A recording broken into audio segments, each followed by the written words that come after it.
Alors ce que Macron fait devant ce sous-marin, Kim Jong-un, Bush, Napoléon, même César l'avait fait avant lui. Alors pourquoi cette nécessité du pouvoir de toujours se mettre en scène pendant la guerre?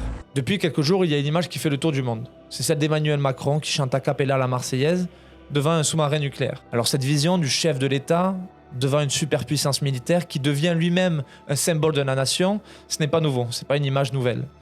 On peut rechercher de 2000 avant, mais on va se référer aussi à une image française. C'est la peinture de David qui peint Napoléon sur un cheval cabré, franchissant les Alpes, héroïque, presque invincible. Mais Napoléon était en réalité sur un mulet. Le peintre n'est pas là pour documenter, il est là pour mettre en scène. Alors le mulet devient cheval, et l'homme devient un mythe. Je pense à Churchill sur le pont de Destroyer ou De Gaulle qui marche dans Paris sous les balles. Évidemment, cette logique ne s'arrête pas aux démocraties. Les dictatures ou les régimes militaires ont un besoin constant de montrer leur force et leur puissance. Mais finalement, peu importe l'époque, peu importe le lieu, on peut voir que dans tous les pays du monde, il y a un défilé militaire chaque année qui a pour but de faire résonner cette puissance, non pas seulement au niveau international, mais à l'intérieur même de leur pays. Ça me fait penser au philosophe Michel Foucault qui dit qu'un pouvoir qu'on ne voit pas n'existe pas.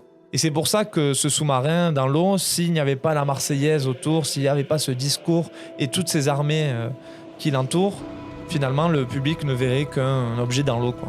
Je pense que la guerre, dans sa réalité brute, elle est insoutenable pour le cerveau humain et pour l'esprit humain.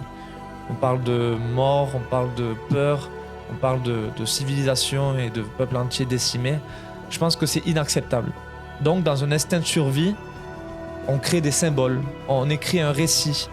Et bon, pas que dans notre instinct de survie personnel, individuel, au niveau collectif et de la communauté. Alors la prochaine fois que vous verrez un chef d'État devant ses blindés, ses avions ou sa puissance militaire en général, il ne faut pas se demander si c'est vrai ou une mise en scène. Il faut juste se demander à qui est destinée cette image et pourquoi elle nous donne envie d'y croire.